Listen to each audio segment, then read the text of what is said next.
ওকে, so আজকে আমরা যে অধ্যায়টা শুরু করতে যাচ্ছি এটা হচ্ছে মহাকর্ষ বিকর্ষ আমাদের এইচএসসি ফার্স্ট ইয়ার ফিজিক্সের। যদি বলতে চাই সবচেয়ে ছোট অধ্যায় কোনটা, তাহলে হচ্ছে এই অধ্যায়টাই হচ্ছে সবচেয়ে ছোট অধ্যায়। বাট এই অধ্যায় থেকে অবশ্যই প্রশ্ন হয়। সো আমরা যদি এই অধ্যায়ের বেসিকগুলো খুব ভালো করে বুঝতে পারি, তাহলে খুব ইজিলি আমরা 10টা মার্কসে আনসার করতে পারবো। মহাকর্ষ শব্দটার সাথেও তোমরা পরিচিত, অভিকর্ষ শব্দটার সাথেও তোমরা পরিচিত। মহাকর্ষ মানে কি, মহাবিশ্বের যে কোনো দুটি বস্তু কণার মধ্যে যে আকর্ষণ বলো এটাই মহাকর্ষ, আর এই দুইটা বস্তু কণার মধ্যে যদি একটা পৃথিবী হয় এটা অভিকর্ষ। এই জিনিসগুলো তুমি জানো, কিন্তু এই জিনিসগুলো পৃথিবীতে এত সহজভাবে যেভাবে গোছানোভাবে আমরা পাইছি এভাবে কিন্তু আসলে আসে নাই। এগুলো প্রত্যেকটা একটা স্টেজ পার করার পর পর আমরা পাইছি। সো আজকে আমরা ফার্স্টে দেখব যে মহাকর্ষের ইতিহাস বা পটভূমি কি, বা এটা এটা আমাদের কাছে কিভাবে এসে পৌঁছালো আসলে। এই জিনিসটাকে এরকমই ছিল, খুব ইজিলি বলে দিচ্ছে মহাবিশ্বের দুটি বস্তু কণার মধ্যে আকর্ষণ বল তাদের ভরের গুণফলের সমানুপাতিক, দূরত্বের বর্গের ব্যস্ত আনুপাতিক। বিষয়গুলো এরকম ছিল না। এগুলো অনেক ইতিহাস পার হয়ে একজন সায়েন্টিস্ট যেখানে ব্যর্থ হয়েছে, অন্যজন সায়েন্টিস্ট ওখান থেকে যাত্রা শুরু করে আমাদের আজকে যে প্রিসাইজ ফরমেশন আমরা জানি সেটা পাইছি। So আমরা প্রথমে দেখব ইতিহাস এবং পটভূমি, এটা আসলে আমাদের একটু লাগবে। ঠিক আছে, সো ফার্স্ট অফ অল আমরা যেটা দেখব সেটা হচ্ছে মহাকর্ষের ইতিহাস বা পটভূমি। আচ্ছা, সো ইতিহাস বা পটভূমি বলতে গেলে সবার আগে আমরা যে বিজ্ঞানীটার নাম বলবো সে হচ্ছে বিজ্ঞানী এরিস্টটল।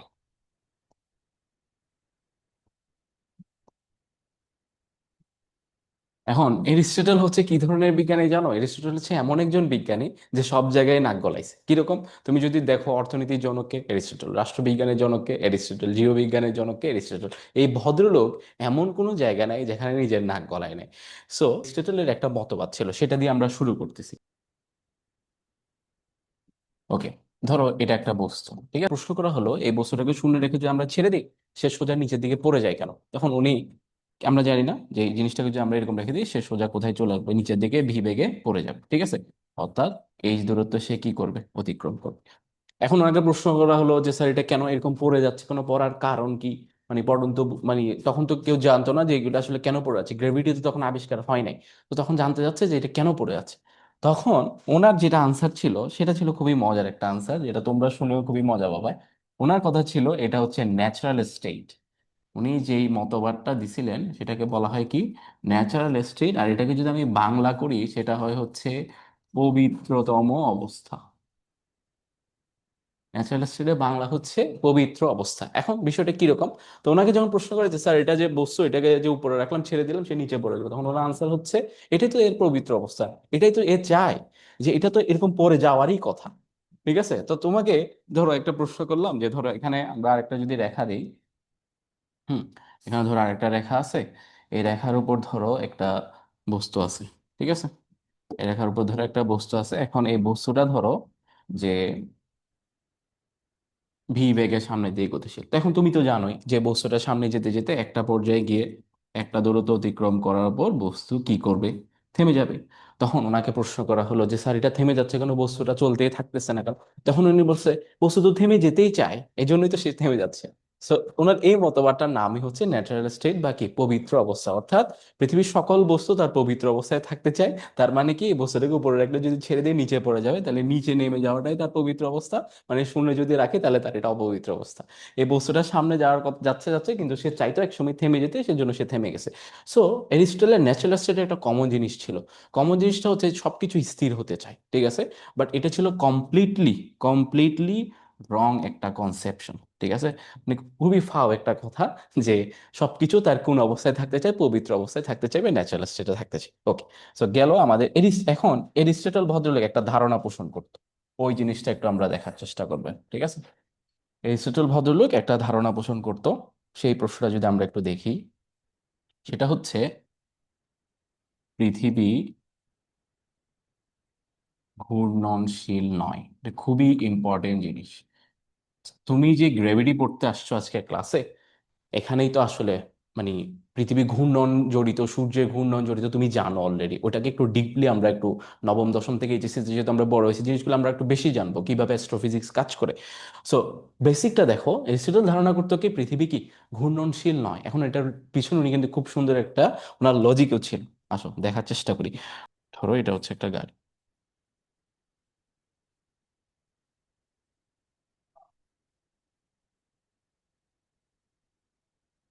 ঠিক আছে, ধরো, আচ্ছা ধরো এটা হচ্ছে একটা গাড়ি। এখন এই গাড়ির উপর, এই জায়গায়, এই গাড়ির উপর ধরো এই জায়গায় একজন লোক দাঁড়ায় আছে এবং তার হাতে সে একটা বল ধরে আছে। এটা কি ধরে আছে? সে একটা বল ধরে আছে, খুব ভালো করে খেয়াল করো। এখন এরিস্টটল বলতেছে যদি তুমি এই বলটা ছেড়ে দাও তখন কি হবে বলো তো? বলটা ছেড়ে দিলে সে সোজা নিচে এসে পড়বে, ঠিক? এখন গাড়িটা আসলে কি ছিল? ভি বেগে সামনের দিকে গতিশীল ছিল। তখন এরিস্টটল বলতেছে কোনো একটা বস্তু যদি এরকম গতিশীল হয় এবং তার উপর যদি তুমি কোনো একটা বস্তু ফেলে দাও, তাহলে কি সে সোজা ওই জায়গায় পড়বে নাকি তার থেকে একটু পিছনে এসে পড়বে? বলো তো, তার থেকে একটু কোথায় এসে পড়বে? তার থেকে একটু পিছনে এসে পড়বে। এখন এটার রিজনটা আমরা চিত্র এঁকে দেখাই। দেখ, ধরো গাড়িটি এই অবস্থায় আছে, এখন ধরো গাড়িটা তার পজিশন চেঞ্জ করতেছে। গাড়িটা কি করতেছে? ধরো গাড়ি একটু সামনে গেছে, তাহলে আমি গাড়ির সামনে যে গেছে ওটা আমি একটু, এই যে দেখো এই চাকা এখানে ছিল, এখন এই চাকা এখানে, এই চাকা এখানে ছিল, এখন এই চাকা এখানে, ঠিক আছে? আমরা যে এবার গাড়িটাকে একটু দেখা যায়, খেয়াল করো। চাকার পজিশন আগে ছিল কোথায়? চাকার পজিশন আগে ছিল এখানে, চাকা একটু সামনে গেছে। এই চাকার পজিশন আগে ছিল এখানে, এটা একটু সামনে গেছে। এখন এই বস্তুটা সোজা, ধরো এভাবে তুমি যখন ফেলে দিছো, আমি যখন বস্তুটা ড্রপ করছি, আমার গাড়ি তো তখন মুভিং, তখন সে বলতেছে কি যে তখন বস্তু যখন পড়ছে তাহলে সে তো সোজাই পড়বে। এখন সোজা পড়ে দেখো, সে একটু সামনে গেছে না গাড়ি? তাহলে বস্তু কি এক্সাক্ট এই বরাবর পড়ছে। এই পয়েন্টটা যদি তুমি খেয়াল করো, এই পয়েন্টটা এই গাড়ির আসলে এই জায়গায়, কিন্তু তোমার বস্তু পড়তেছে যে একটু গতিশীল হওয়ার পর এই জায়গায়। তাহলে কি এক্সাক্ট যে আমরা যে এরকম একটা বস্তু ছেড়ে দিছি সে কি এক্সাক্ট ওই জায়গায় পড়ছে না তার থেকে কিছুটা পিছনে এসে পড়ছে? অফকোর্স পিছনে এসে পড়ছে। তখন এরিস্টটল বলতেছে যদি পৃথিবী ঘূর্ণনশীল কিছু হতো তাহলে সে তো ঘুরতেছে, তাহলে একটা বস্তুকে যখন আমি এরকম উপরে নিক্ষেপ করি সে আমার হাতেই ফিরে আসতেছে। তার হাতে ফিরে আসার মানে কি? মানে হচ্ছে জিনিস ঘুরতেছে না, সোজাই পড়ে আছে। কারণ জিনিস যদি মুভিং হয় বা গতিশীল হয় তাহলে তো এক্সাক্ট ওই জায়গায় পড়বে না, কিছুটা পেছনে এসে পড়বে। এই জায়গায় এরিস্টটলের একটা ভুল ছিল। এটা হচ্ছে একটু ডামিশ টাইপের বাচ্চা ছিল আর কি, ঠিক আছে? কি ভুল ছিল ওটা একটু আমরা দেখার চেষ্টা করি। দেখো, উনি একটা জিনিস কাউন্ট করতে ভুলে গেছে। গাড়ি যদি গতিশীল হয়, দেখো খুব ভালো করে খেয়াল করো, গাড়ি যদি গতিশীল হয়, গাড়ি গতিশীল, তাহলে গাড়ির উপর আমি আছি, আমিও কি গতিশীল। এখন আমার হাতে বল আছে, তাহলে এই বলও কি গতিশীল। তাহলে পুরা গতিশীল সিস্টেমের উপর অবস্থিত সবকিছুই গতিশীল। তাহলে গতিশীল হওয়ার কারণে তুমি একটা জিনিস খেয়াল করো তো, খুব ভালো করে খেয়াল করো, এই বস্তুটার, এই বস্তুটা গতিশীল হলে বলটাও তো গতিশীল, তাহলে এর এই বরাবর একটা গতি আছে কিনা বলো তো? এই বরাবরও কিন্তু এর একটা গতি আছে। তাহলে ঘটনাটা কি হয় দেখো, খুবই ইন্টারেস্টিং। তাহলে ওকে আমি ফেলতে চাইছি কোন দিকে? নিচে ফেলছি, ঠিক আছে? আমি ওকে ফেলছি নিচে, প্লাস তার এদিকেও একটা কি আছে, গতি আছে। এখন আমি জানি তোমরা ভেক্টর অধ্যায় অলরেডি সবাই পড়ে হচ্ছে, দেখো একটা ভেক্টর যদি এদিকে ক্রিয়ারত থাকে, একটা ভেক্টর যদি এদিকে ক্রিয়ারত থাকে, ঠিক আছে, আর আমার বস্তু যদি, হ্যাঁ, আমার বস্তু যদি এই জায়গায় থাকে, ঠিক আছে, তাহলে বস্তু কি এদিকে যাবে, এদিকে যাবে না ঠিক তার মাঝামাঝি, মাঝামাঝি না মানে এই দুটোটার মাঝামাঝি কোন একটা জায়গায় যাবে, যেটা বড় সেদিকে বেশি যাবে, এটাই তো আমরা জানি, ঠিক আছে? তাহলে এই বস্তুটা কি আসলে এরকম পড়বে নাকি এটা আসলে এইভাবে পড়বে বলো তো? এইভাবে শিফট করে পড়বে না? শিফট করে যদি পড়ে দেখো তো বস্তু ঠিক তার যেই জায়গাটা ছিল ওখানে এসে পড়তেছে কিনা, ওখানে এসে পড়ছে। অর্থাৎ এরিস্টটলের ধারণা ভুল ছিল। এরিস্টটলের ধারণা ছিল যে একটা বস্তু যদি সামনে গতিশীল হয় তাহলে অবশ্যই বস্তু ফেলে দিলে সে তো সোজা নিচে পড়ার কথা, কিন্তু বডি চলে গেছে তাহলে এটা পেছনে পড়বে। আসলে এরকম না, যেহেতু গাড়ি গতিশীল, আমি গতিশীল, আমার হাতে বলও গতিশীল, তাহলে বলের এদিকে একটা গতি, এদিকে একটা গতি, বল আলটিমেটলি এরকম একটা ব্রাসের শেপ এসে পড়বে, ঠিক আছে? পৃথিবীর ক্ষেত্রে আমরা এই জিনিসটা একটু দেখবো, তাহলে তোমাদের কনসেপ্ট একদম ক্লিয়ার হয়ে যাবে যে আসলে পৃথিবী ঘুরতেছে, ঠিক আছে? দেখো খুব ভালো করে খেয়াল করবো। ধরো এটা হচ্ছে আমাদের পৃথিবী, ঠিক আছে? ওকে, এখন তুমি খেয়াল করো, ধরো এই জায়গায় তুমি একটা কামানের গোলা রাখছো। এই কামানের গোলাটা স্ট্রেট খাড়া উপরের দিকে কি নিক্ষেপ করবে বলো? খাড়া উপরের দিকে সে কি নিক্ষেপ করলো? গোলা নিক্ষেপ করলো। এখন তার মানে পৃথিবী তো ঘূর্ণনশীল। যদি তুমি ঘূর্ণনশীল ধরে নাও তাহলে সে ঘুরতেছে, পৃথিবী ঘুরতেছে, ঠিক আছে?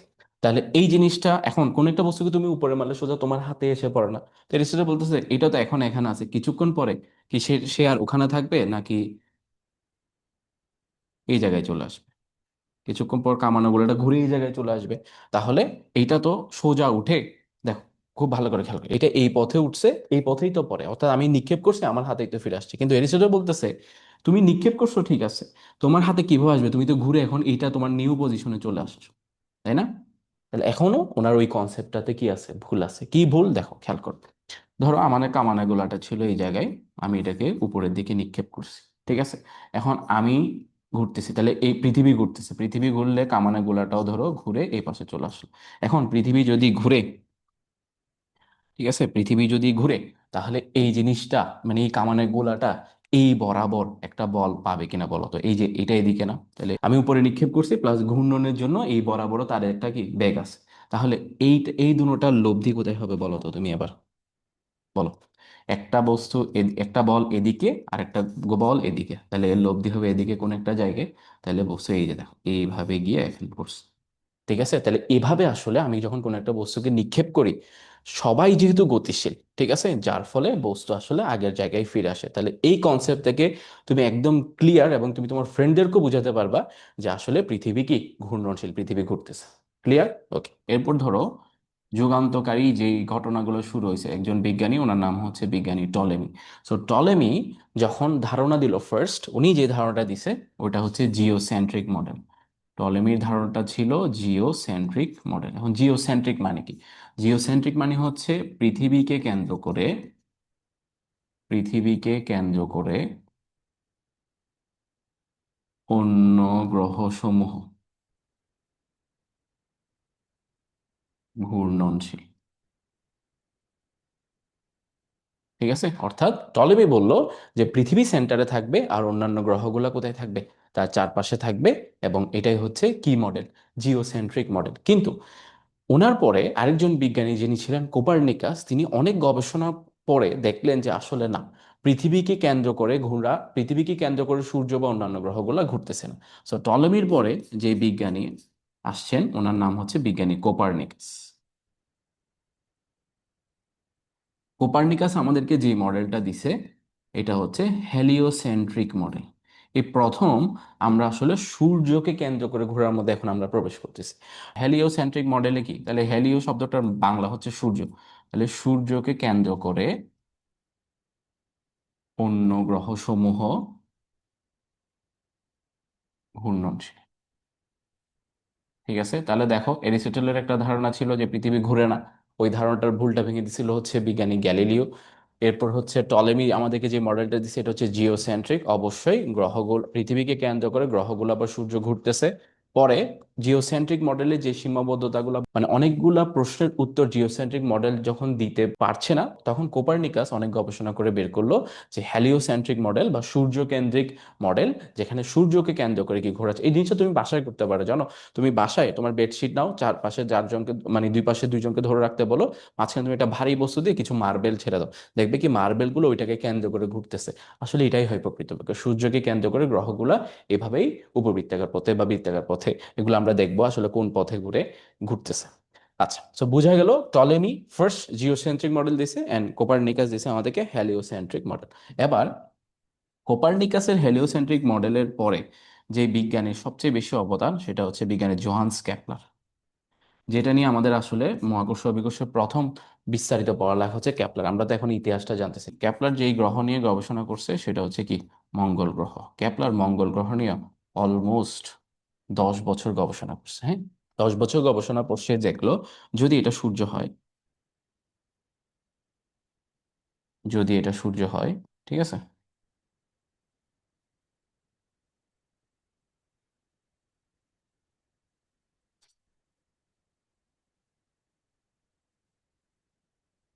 দেখো ক্যাপলার যেটা গবেষণা করে পাইছে সেটা হলো হচ্ছে, ধরো এটা হচ্ছে সূর্য, আমরা আমাদের যে আগের ধারণাটা ছিল সূর্যকে কেন্দ্র করে গ্রহগুলো বৃত্তাকার কক্ষপথে ঘুরে, ঠিক আছে? ধরো আমরা একটা গ্রহ দিচ্ছি, ধরো এই গ্রহটা বৃত্তাকার কক্ষপথে ঘুরে, কিন্তু অনেক গবেষণার পর ক্যাপলার দেখলো আসলে যে সূর্য থেকে গ্রহগুলা যেমন বৃত্ত যদি হয়, সব জায়গায় বলতো রেডিয়াস সমান হবে না, ব্যাসার্ধ সমান হবে, কিন্তু ক্যাপলার দেখলো কি যে সব জায়গায় আসলে সূর্য থেকে দূরত্বগুলা কি না, সেম না। তো সেম না মানে আসলে কি, ধরো তুমি একটা বৃত্তকে চাপ দাও, চাপ দিলে তুমি একটা কি পাবা বলো, উপবৃত্ত। এই শেপটার নাম কি, উপবৃত্ত। কনিক্স, ম্যাথের সেকেন্ড ইয়ারে কনিক্স এর মধ্যে তোমরা পড়বা এই জিনিসগুলো, অর্থাৎ বৃত্তের আসলে কয়টা পার্ট আছে। কনিকের আসলে 4টা পার্ট আছে। একটা হচ্ছে বৃত্ত, যেটা দেখতে হচ্ছে এইরকম চারিদিক দিয়ে সমান। আর একটা হচ্ছে উপবৃত্ত, যেটাকে আমরা ইলিপস বলে থাকি। উপবৃত্ত দেখতে হচ্ছে এরকম ডিম শেপ। এরপর হচ্ছে অধিবৃত্ত। অধিবৃত্ত দেখতে হচ্ছে এরকম। এরপর হচ্ছে পরাবৃত্ত। যাই হোক, এগুলো নিয়ে ম্যাথে তোমরা ইন ডিটেইলস পড়ালেখা করবা, আমিও উপবৃত্ত নিয়ে হালকা পাতলা আইডিয়া দিয়ে দিব। সো উপবৃত্তের ক্ষেত্রে আমাদের বৃত্তের ক্ষেত্রে কয়টা ফোকাস থাকে বলো, বা বৃত্তের ক্ষেত্রে কয়টা কেন্দ্র থাকে? বৃত্তের ক্ষেত্রে কেন্দ্র থাকে হচ্ছে একটা, কিন্তু আমি এগুলো মুছে দিচ্ছি। ঠিক আছে, বৃত্তের ক্ষেত্রে কেন্দ্র থাকে হচ্ছে একটা। আর উপবৃত্তটা একটু খেয়াল করো, ধরো এটা হচ্ছে একটা উপবৃত্ত, ঠিক আছে? তো উপবৃত্তের আমরা যদি দেই, এই যে দেখো, উপবৃত্তের ক্ষেত্রে এটা তো কেন্দ্র, ঠিক আছে, কিন্তু এদিকে একটা ফোকাস থাকে, এদিকে একটা ফোকাস থাকে, তো ফোকাস এস, এটা হচ্ছে এস প্রাইম। ফোকাসকে ইংলিশে লোকাসও বলা হয়, ঠিক আছে? তো এখন ক্যাপলার গবেষণা করে কি পাইছে? ক্যাপলার গবেষণা করে পেল হচ্ছে সূর্য থেকে যে গ্রহগুলোর দূরত্ব, এগুলো সব সময় সমান থাকে না। সব সময় সমান না থাকার অর্থ হচ্ছে এটা বৃত্তাকার পথে কখনো ঘুরতে পারে না। সব সময় সেম থাকলে ওটা বৃত্তাকার পথ। তখন উনি বুঝলো যে, এখন যদি তুমি খেয়াল করো, দেখো খুব ভালো করে, এখন যদি তুমি খেয়াল করে দেখো, এই সূর্য থেকে এদিকের যে দূরত্ব, এদিকে যদি তুমি দূরত্ব নাও, ঠিক আছে, এটা যদি তুমি খেয়াল করো, এই দূরত্বটা আরেক রকম, ঠিক আছে? তারপরে সূর্য থেকে যদি তুমি এদিকে দূরত্বটা নাও, ঠিক আছে, এই দূরত্বটা ধরো আরেক, এটা এগুলা ভিন্ন ভিন্ন হচ্ছে। এবার কিন্তু ওর পরীক্ষার ফলাফল পেয়ে গেল। পরীক্ষার ফলাফল কি? যে এক এক বিন্দুতে আসলে দূরত্ব কি না, সেম না, দূরত্ব আসলে ভিন্ন ভিন্ন। তখন আমাদের এই ধারণাটা ভেঙে গেল, সূর্য কেন্দ্রিক বা সূর্যকে কেন্দ্র করে বৃত্তাকার কক্ষপথে ঘুরে, ওই ধারণাটা ভেঙে দিছে হচ্ছে ক্যাপলার। বলছে না, বৃত্তাকার পথে ঘুরতে পারে না, এটা আসলে কোন পথে ঘুরে? উপবৃত্তাকার পথে।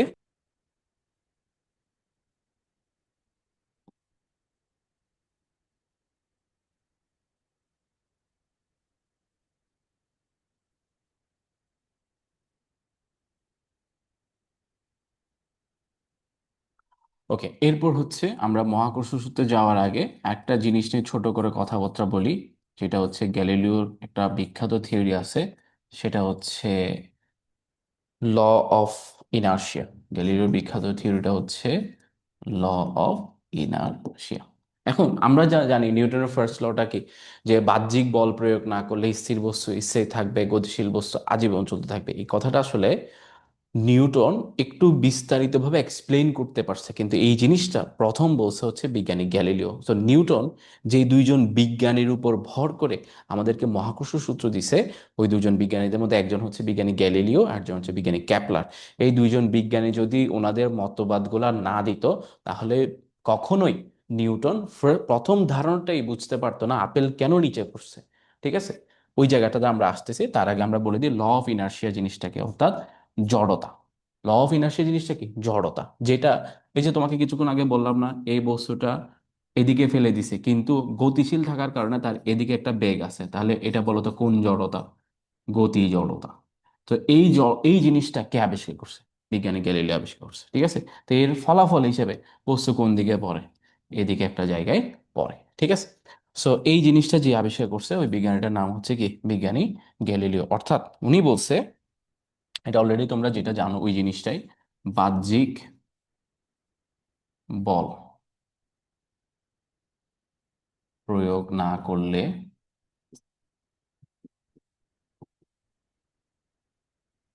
স্থির বস্তু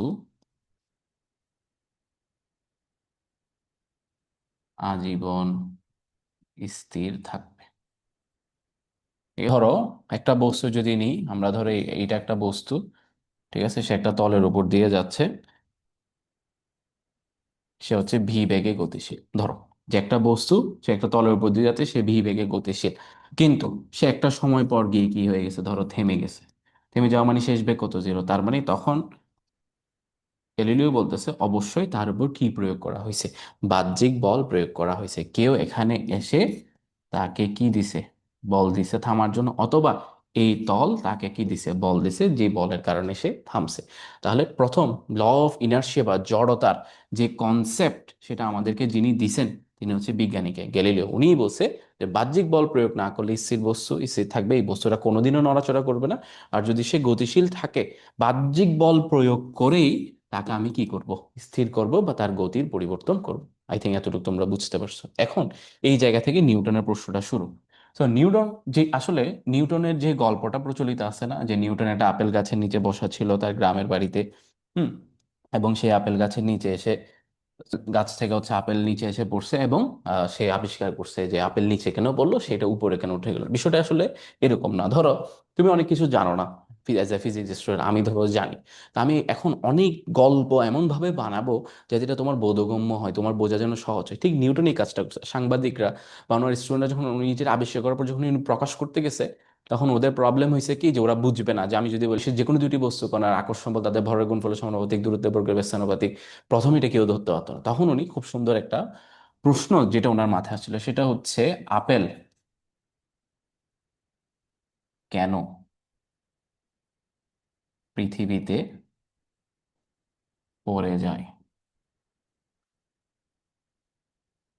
চাঁদ কেন পৃথিবীতে পড়ে যায় না।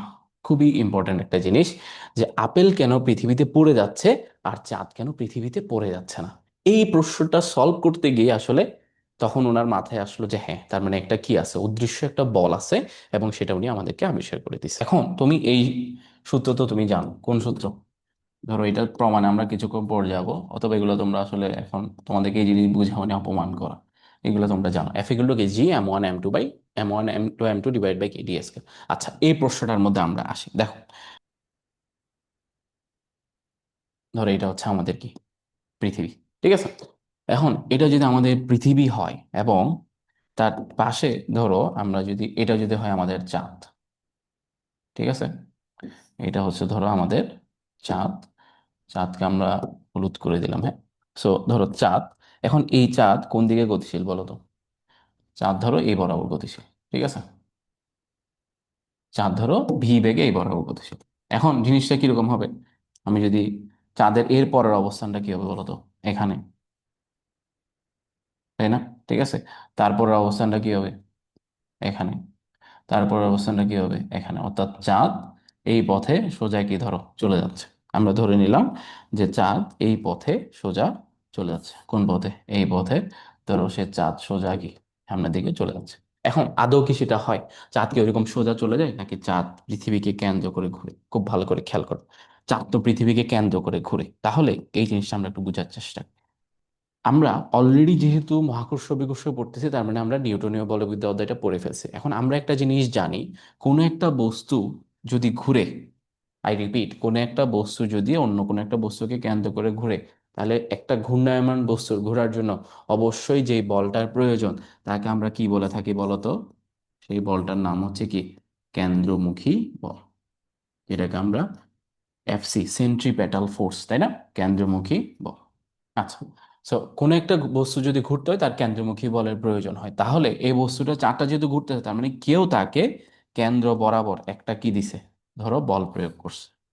ঠিক আছে। এখন এই বস্তুর উপর কয়টা ভেক্টর রাশি ক্রিয়াশীল? এদিকে একটা, এদিকে একটা। ঠিক আছে। এটা কিন্তু বেগ, আর এটা কিন্তু বল। তাহলে এটা বেগ, এটা বল, বেগ এবং বল মিলে নতুন ভেক্টর তো তৈরি হবে না। খুব ভালো করে এই কনসেপ্টটা একটু বুঝতে হবে, খেয়াল করো। দেখো, ধরো এখানে একটা বস্তু আছে, হ্যাঁ, এ ধরো এদিকে ভি বেগে গতিশীল। এখন তুমি একে এই বরাবর কি প্রয়োগ করলা? এফ পরিমাণ বল প্রয়োগ করলা। তাহলে কি তার বেগের মানের পরিবর্তন হবে? হবে না। কিন্তু কিসের পরিবর্তন হবে বলো তো? ধরো এইটা আমি এফটা বর্ধিত করে ভেক্টর শিফটিং করে এই জায়গায় নিয়ে আসলাম। তাহলে তার কিসের পরিবর্তন হবে? সে এই বেগে যাচ্ছিল এদিকে, কিন্তু একটা ধাক্কার কারণে সে এদিকে যাবে, তার দিকের পরিবর্তন হবে, কিন্তু তার মানের কোনো পরিবর্তন হবে না। মান যা ছিল তাই থাকবে।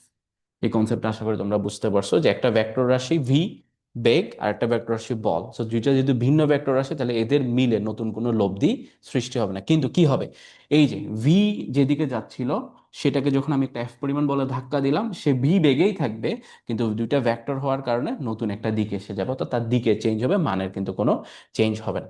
আই থিঙ্ক বুঝতে পারছো। ঠিক আছে। তো এখানেও ঘটনাটা সেম। দেখো, এদিকে ভি বেগে এসে যাওয়ার কথা, বাট এই বরাবর তার একটা কেন্দ্রমুখী কি কাজ করতেছে বলো? কেন্দ্রমুখী একটা বল কাজ করতেছে। এখন এই কেন্দ্রমুখী বলের কারণে এইদিকে, তাহলে আলটিমেটলি বলো তো, এই দুইটা ইয়ারকে ধাক্কার কারণে তার দিকটা ধরো পরিবর্তন হয়ে কোথায় আসে? এদিকে আসে। হুম। এখন এদিকে আসার পর হলো তার এখন নিউ পজিশন হচ্ছে এটা, ঠিক আছে। আবার সে কোন দিকে চলে যেতে চাইবে, সোজা দিকে চলে যেতে চাইবে, কিন্তু আমি আবারও তাকে কেন্দ্র বরাবর একটা যেহেতু সে ঘুরতেছে, তাহলে তো কেউ তাকে কেন্দ্রের দিকে একটা বল দিচ্ছে, তাহলে এই দুটার ফলে তার নতুন অবস্থান হবে কোথায়, এরকম একটা দিকে, ঠিক আছে, ধরো এখানে। এখন আবার সে এদিকে চলে যেতে চাইবে, আবার তার কেন্দ্র বরাবর একটা বল প্রয়োগ করবে কেউ একজন তাকে, ঠিক আছে। সো এটার কারণে সে আলটিমেটলি এখন যাবে এদিকে। সো আলটিমেটলি তুমি যদি এই জিনিসটা একটু দেখার চেষ্টা করো, যে এগুলা যদি আমরা সব প্রত্যেকটা সেকশনের জন্য যদি আমরা এরকম এরকম আঁকি, তাহলে দেখবো যে সে এইভাবে একটা বৃত্তাকার পথে পৃথিবীকে, বা আমরা যদি যোগ করি তাহলে আমি একটা বৃত্ত পাবো। এটার মানে কি? এটার মানে হচ্ছে একটা বস্তু মানে চাঁদ, আমরা তো এটা জানি যে চাঁদ পৃথিবীকে কেন্দ্র করে বৃত্তাকার পথে ঘুরতেছে, তাহলে তার তো স্পর্শক বরাবর একটা ভি বেগ আছে। এখন কোন একটা জিনিস যদি ঘুরে, তার অবশ্যই কিসের প্রয়োজন? কেন্দ্রমুখী বল।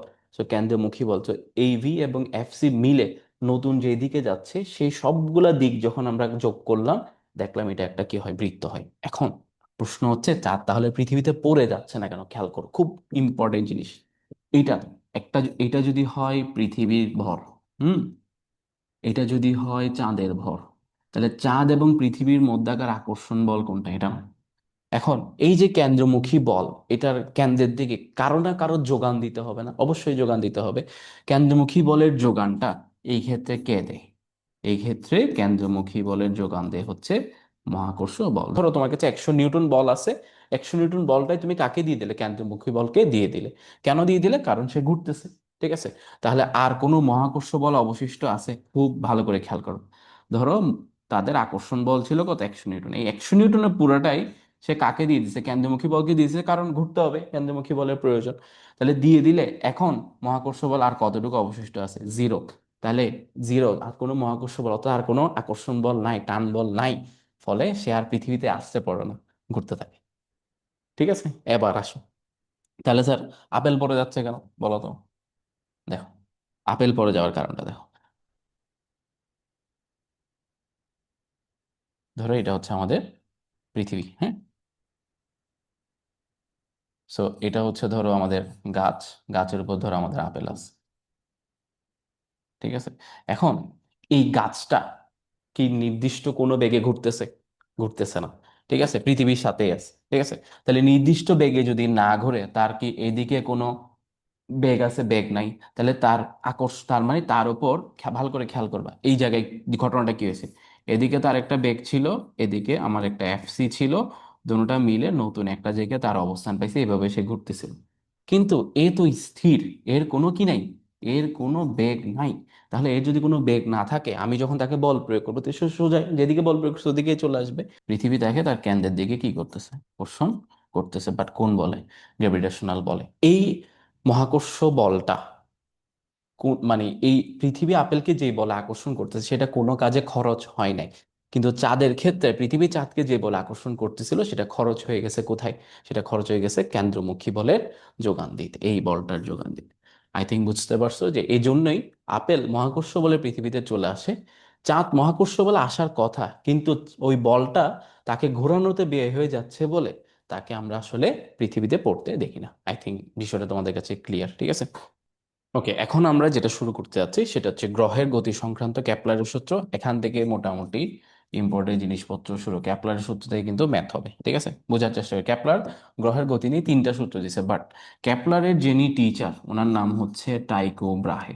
ক্যাপলার ছিল টাইকো ব্রাহের অ্যাসিস্ট্যান্ট সায়েন্টিস্ট, ঠিক আছে। টাইকো ব্রাহে ডেনমার্কের একজন বিজ্ঞানী, ঠিক আছে। তো উনি কি নিয়ে গবেষণা করতেছিল? উনি গবেষণা করতেছিল হচ্ছে মঙ্গল গ্রহ নিয়ে, ঠিক আছে। উনি মঙ্গল গ্রহের গতি নিয়ে গবেষণা করতেছিল, অনেকগুলো কাগজপত্র জমা করছে। এরপর একটা সময় পর গিয়ে উনি মারা গেছেন। তো ওই কাগজপত্রগুলো ওনার স্টুডেন্টের কাছে বা ওনার সহকারীর কাছে ছিল, ক্যাপলারের কাছে। ক্যাপলার এগুলো নিয়ে আরো দীর্ঘ 10 বছর গবেষণা করার পর সে আমাদেরকে সুপার তিনটা সূত্র দিছে, যেগুলো আসলে মহাকর্ষের ক্ষেত্রে খুবই যুগান্তকারী সূত্র, ঠিক আছে। তো আমরা ওই সূত্রগুলাই দেখবো। তিনটা সূত্রের মধ্যে প্রথম সূত্রে যদি আমরা যাই, প্রথম সূত্র,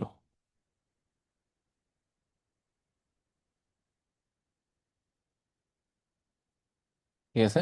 প্রথম সূত্রটা হচ্ছে কক্ষপথের সূত্র বা উপবৃত্তাকার সূত্র।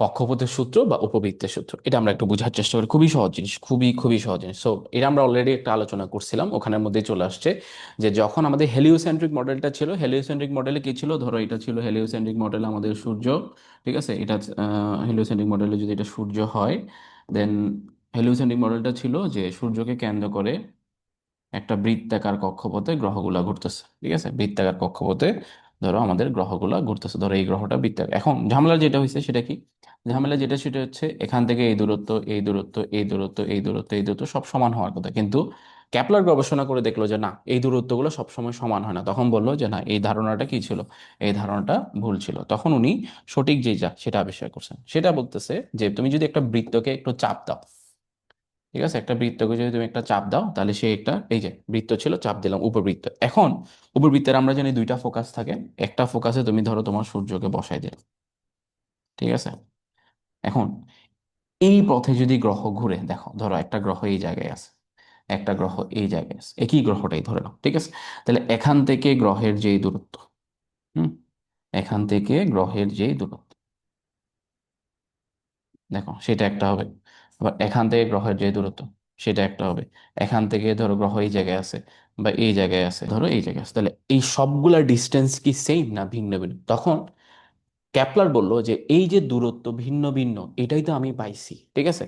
যেমন এখানে দূরত্বটা হচ্ছে সবচেয়ে কম, তুমি যদি খেয়াল করো এই পয়েন্টে দূরত্বটা হচ্ছে সবচেয়ে কম, এই দূরত্বটা সবচেয়ে কম, আর এই দূরত্বটা হচ্ছে সবচেয়ে কি বেশি। তখন ক্যাপলার যে উনি গবেষণা করে যেটা পাইছে, সূর্য থেকে গ্রহগুলোর দূরত্ব কখনো সমান থাকে না উপবৃত্তাকার পথ যখন আমরা দেখলাম, যে আসলেই তো এই ক্ষেত্রে কি সব গ্রহ, সূর্য থেকে গ্রহের দূরত্ব সবসময় কি সমান থাকে না ভিন্ন ভিন্ন? অফকোর্স ভিন্ন ভিন্ন, ঠিক আছে। যেটা সবচেয়ে দূরের বিন্দু, ওই বিন্দুটার নাম হচ্ছে অ্যাপিলিয়ন, ওই বিন্দুটার নাম হচ্ছে অ্যাপিহেলিয়ন। সবচেয়ে দূরের বিন্দুটার নাম হচ্ছে অ্যাপিহেলিয়ন, আর সবচেয়ে কাছের যে বিন্দু ওটার নাম হচ্ছে পেরিহেলিয়ন, ঠিক আছে। প্রতিটি গ্রহ সূর্যকে উপবৃত্তের ফোকাসে রেখে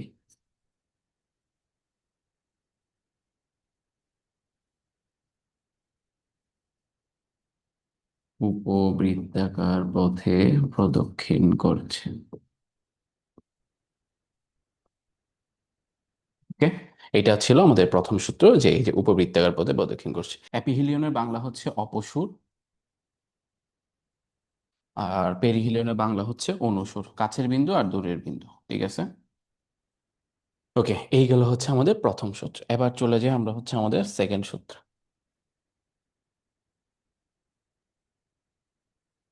দ্বিতীয় সূত্রটার নাম হচ্ছে ক্ষেত্রফল সূত্র।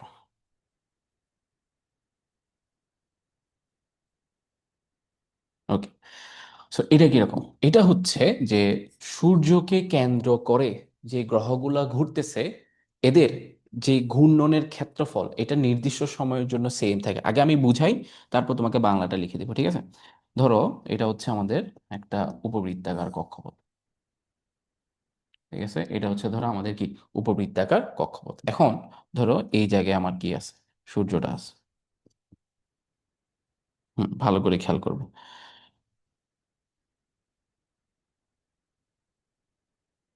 এই বিন্দুটা হচ্ছে ধরো এ বিন্দু, এটা হচ্ছে বি বিন্দু, এটা ধরো সি বিন্দু, এটা হচ্ছে কি ডি বিন্দু। এখন এই জিনিসটা হচ্ছে কি, সূর্য থেকে এই সি পর্যন্ত সংযোগকারী রেখা এটা, সূর্য থেকে ডি এর সংযোগকারী রেখা এটা, সূর্য থেকে এ এর সংযোগকারী রেখা এটা, ঠিক আছে। আর সূর্য থেকে বি এর সংযোগকারী রেখা হচ্ছে এটা। এখন একটা জিনিস তুমি খেয়াল করো, ধরো ধরে নিলাম যে সূর্য এ থেকে বি তে আসতে যেই সময়টা নেই সেটা ধরো হচ্ছে 2 মিনিট, ধরে নিছি আমি, যা বা অথবা তুমি ধরে নিতে পারো টি সেকেন্ড। ঠিক এ থেকে বি তে সে যেহেতু 2 টি সেকেন্ডে আসে, সে ডি থেকে সি তেও ঠিক 2 মিনিট বা টি সেকেন্ডেই সে আসবে, ঠিক আছে। এখন ক্যাপলার যেটা গবেষণা করে পেল সেটা হচ্ছে একটা নির্দিষ্ট সময়ে তুমি যে এ থেকে বি তে আসলা বা ডি থেকে কি সি তে গেলা, এটার জন্য তুমি যতটুকু এরিয়া কভার করছো, এই যে দেখো তো এখানে পুরা এই এরিয়াটা তুমি কভার করছো, আর এখানে পুরা তুমি এই এরিয়াটা কভার করছো, এই দুইটা ক্ষেত্রফল কি হবে, সমান হবে। আমি যদি লিখি যে ধরো তোমার যদি এই ক্ষেত্রফলটা হয় A1 আর এই ক্ষেত্রফলটা যদি হয় A2, তাহলে আমরা জানি এই ক্ষেত্রে কি হবে, A1 সমান A2। টি সেকেন্ড সময়ে যদি আমরা এ থেকে বিতে আসি এবং একই টি সেকেন্ড সময়ে যদি আমরা ডি থেকে সিতে যাই, তাহলে এই ক্ষেত্রে যতটুকু এরিয়া কভার করবে এই ক্ষেত্রেও ঠিক সমপরিমাণ এরিয়ায় কি কভার করবে। গ্রহ এবং সূর্যের সংযোগকারী রেখা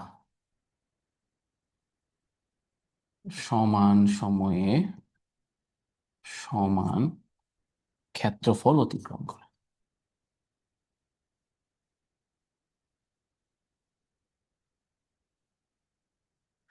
গ্রহ হচ্ছে এই যে এটা গ্রহ, সেটা, এবং সূর্য সংযোগকারী রেখা হচ্ছে এই ডটেড লাইনটা। সে টি সময়ে যতটুকু ক্ষেত্রফল এখানে অতিক্রম করছে এই যে অংশটা, টি সময়ে সে যতটুকু ক্ষেত্রফল অতিক্রম করছে এই যে A2 যে এরিয়াটা, ঠিক আছে, সেটার যতটুকু ক্ষেত্রফল হবে এখানে A1 যে একই সময়ে সে অন্যদিকে যে দূরত্ব অতিক্রম করছে এই দুইটা কি হবে, সমান হবে। এটাই হচ্ছে দ্বিতীয় সূত্র এবং ক্ষেত্রফল সূত্র।